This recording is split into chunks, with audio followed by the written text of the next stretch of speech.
What's going on, Bears fans? Welcome to another episode of Chicago Bears Central, your number one spot for everything Chicago Bears related. On today's episode, we're going to talk about the injury replacements we have coming into the starting lineup due to the injuries that we have there, how this starting lineup is going to match up against the Dallas Cowboys, and what are some of the things that I'm most concerned with going into that game. And then lastly, we're also going to be diving into the mailbag. We're going to go into all that and more right after this. You are now tuned in to Chicago Bears Central, your number one place for all Chicago Bears news and content. All right, Bears fans, what's going on, beautiful people? So with that, I already laid it out and said what we're going to be talking about. So we know that we have some major injuries on the offensive line. Lucas Patrick is on the IR. Larry Borom is not practicing due to a concussion right now, is what they're expecting. So that means that Sam Mustipher is going to be back in the starting lineup. Michael Schofield is also going to be starting out there. Riley Reef is probably going to be starting as well out there right now. And both these players, right, when they were signed, we expected them to come in the training camp. Many people, especially Riley Reef, expected him to be the starter on that offensive line, whether it be on the left or right side. He ended up losing that out to Braxton Jones and Larry Borom, respectively. But now that, considering what's going on, he's going to come in there. And my initial thought in hearing this was, it is going to be an ugly, ugly night for the Chicago Bears offensive line. When you look at it, we're likely to start Braxton Jones, Schofield, Sam Mustipher, Tevin Jenkins, and Riley Reef as our starting five offensive linemen. And, like I said, Reef and Schofield both not having the best preseason. Honestly, they had terrible preseason. The preseasons for them was terrible. It left a lot to be desired from two players that you thought were going to come in and be your starters initially. But with that being said, they lose those jobs to younger players. It kind of is what it is there. Moving on from that. How is this offensive line going to perform? Because this is going to be one of the keys against the Dallas Cowboys and things that we need to see. How are we going to be able to stand up and match up against that pass rush, which the Dallas Cowboys they lead the league in sack rate and pressures. So it's going to be a long, difficult night for them, potentially. How this team matches up to that is going to be hugely telling to the success that we have in this game. And while I'm not necessarily, I came into this, like I said, initially thinking, oh, we're about to get cooked. It's about to be terrible. This is going to be an ugly and long night for Justin Fields, the running game, and this offensive line. I now said it with this, saying that maybe there's cause for a little bit more hope. And I'm not saying a lot of bit of hope, right? Not saying that at all, but for a little bit of hope. Mainly because these are veterans that, at least coming in the preseason, we expected to be able. Now, again, there's a lot to be said with veterans overall, but I don't know, man. I think that this team they're going to need to. At the end of the day, they're going to need to. The Cowboys defense, they lead the NFL, as I said before, in pressure rate and sacks. Then on top of that, they're top 10 in takeaways in the league as well. This could be a difficult game against this defense, and it all really starts with our offensive line for this team. They also allow the second fewest points in the NFL thus far into the season. This is going to be a game which our running game is going to be key. And I still trust the running game in this regardless, right? Those design runs for Justin Fields, we're going to get to look at if that was a one-off thing or if this is going to become a part of our offense that is literally going to get us better offense night in and night out. There's all these things to look at with this, right? But going into this game against the Bears, I'm weirdly confident. And again, not to say that I'm confident that we're going to come out with a win necessarily. I'm confident that we're going to play well. Win, lose, or draw. Hopefully not a draw. I wouldn't mind a draw. Better than a loss. But all jokes aside, I really do think that this team has the capability and what they should keep in mind. The Cowboys don't score a lot of points either. While they are one of the better defenses in the league, they don't score a hell of a lot of points either. I do think that if we can keep this close, if our defense can play for sure, and that offensive line is able to protect enough for the run game and the pass game. Considering Justin Fields may have all his weapons, we don't know what's going on with Byron Pringle, if he's going to play or not. He is off the IR. But we'll see. Matt Eberflus returning to Dallas on top of that. There's a lot of storylines going into this game, and I, for one, am not quite as down as I thought I was initially going to be on this matchup. I think the Bears have a chance in this, guys.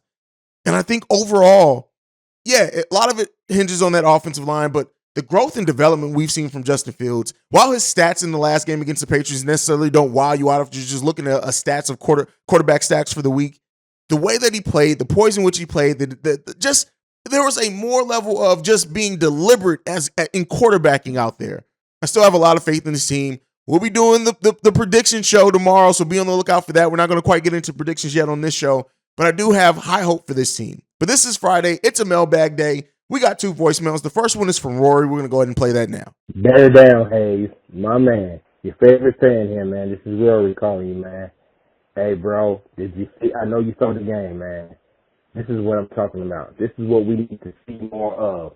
This is what we need to build off of. You know what I'm saying? And go ahead, you know what I'm saying, and progress.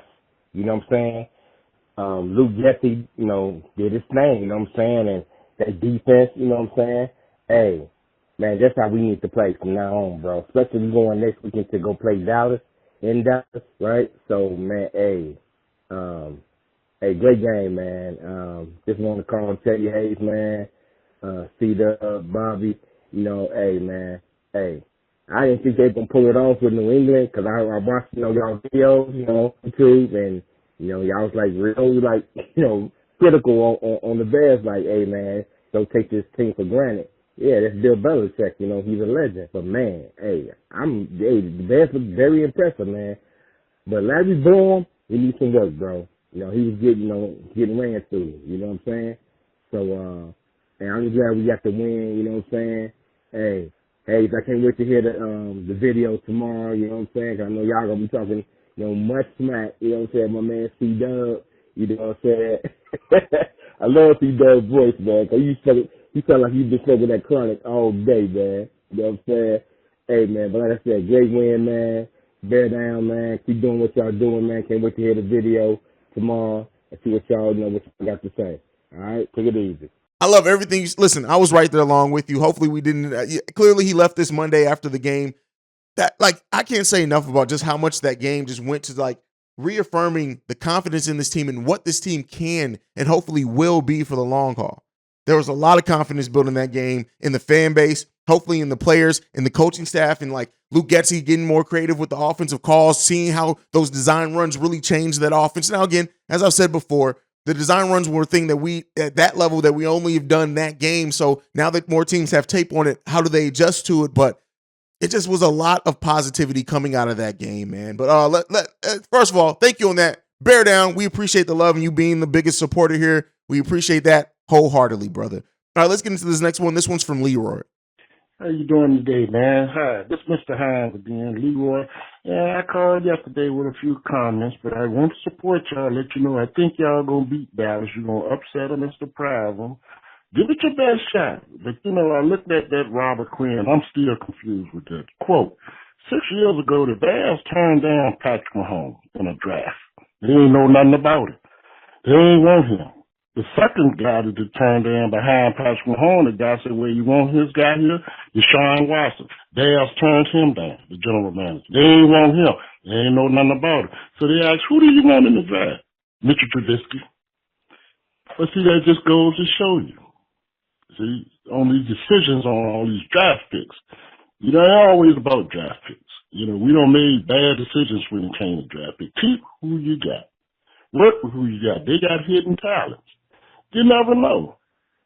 You might have another special person there that you don't even know. Might have to work with them, try to hard, but don't let no more people go, man. Worry about that draft. That'll come around in time. But work with what you got. You might be surprised. Let them play. Let all of them play, even your third string. Sometimes they be so happy the second string to get in there, they'll make a play because they're so happy and eager. They know they don't play much.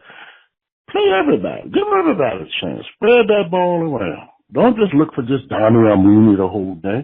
You got people there that don't nobody even know. Those are people they don't pay no attention to when they on the field. Throw them the ball. You may be surprised.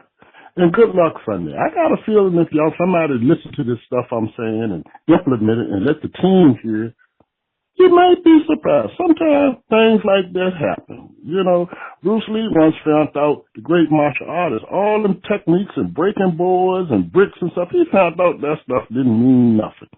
He found out to make him successful, if you want to kick, kick. If you want to punch, punch. And just practice it over and over and over again. All that other stuff y'all doing, looking for all these superstars and want to have a superstar like Devontae Adams and Tom Brady. You don't need them guys. Them guys struggling now. It's the continuity when the team play together and get to learn and stay together with each other. The team that stays together, prays together, will make it together. Good luck, Tony. And from then on in, and I'm going to be giving you more comments. You never know. All right, Leroy leaves an interesting take, man. To say that don't worry about, see, this is I understand to a degree, but then I also disagree to a degree. Draft picks that's how you replenish your team. So you to a degree, you always have to worry about draft picks. And stacking up draft picks for this team as of currently right now is because we need an infusion of talent. And I'm sorry, you can say all day, look at the players that you have here. Isaiah Smith-Marset was a player that we had here, and look at how that worked out. It doesn't always work out. And this coaching staff, this front office, you think they're not evaluating the players that they already have here? You think they're not heavily looking at their potential? Dominique Robinson is one. We got him with a 5th round pick because of just Ryan Post's ability to evaluate talent. When you need a talent infusion, you have to do both. Yes, we have to cultivate the talent that we have here on this team. Absolutely. The young players, that's why a player like N'Keal Harry's here. That's why we have rookies starting on the offensive line. That's why we have rookies in our backfield on the defensive end. We have talent here that we are investing in. But the answer isn't always going to be what's already on your roster. You always have to look towards the draft to replenish talent, build new talent, hopefully get that next steal. So with this team moving on from like a Robert Quinn for draft picks, it's because Robert Quinn wasn't giving us much. And by the time we're going to be competitive again, Robert Quinn's going to be even older. Why pay that much money when you can potentially get another younger player in Dominique Robinson, who you hope is going to develop into a heck of a player on that defensive line? Maybe not to the heights that Robert Quinn was able to get to, but maybe a very consistent, just solid, good starter. Dominique Robinson has all the tools, all the potential in the world. So you moved him to also build that talent that Leroy's mentioned here. You say it may be on your roster. We did both with this move. We're investing in a player on our roster in Dominique Robinson and Travis Gibson to a degree. 2 young players, 24 and 25 years old. We are investing in them, but then we also get a chance, another bite at the apple to get the next player that we're going to invest in Dominique Robinson, to get the next player that we're going to build up in this organization like a Darnell Mooney, to get the next whatever else you want to mention on this team. So you have to do both. You can't just say, hey, forget the draft picks. And I'm not necessarily saying that that's what Leroy was getting at with the way that he worded it, but it just left something to be desired there. Robert Quinn wasn't giving us much. He just wasn't. So why keep paying that money? And there's always a financial aspect to this as well. Now we have more money to go after another veteran if we choose that is going to be more consistent. I understand what Leroy was getting at here, but I just adamantly disagree that we should not be looking at draft picks because where we are, it sounds good. It sounds effortless to say, hey, they may be on your roster. Let's give somebody else another chance. When you ain't got a lot of talent on the roster, guess what? You're giving dirt chance. They can give me a chance all they want to be their wide receiver. Guess what? It's not going to fucking work out.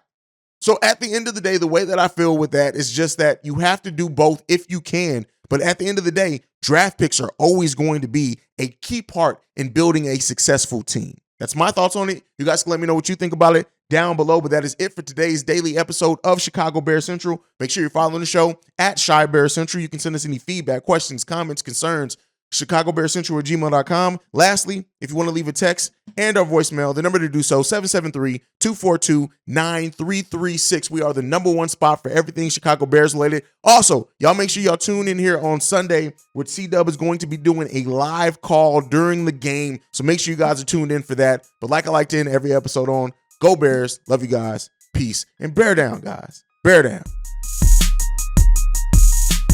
This has been a presentation of the Break Media.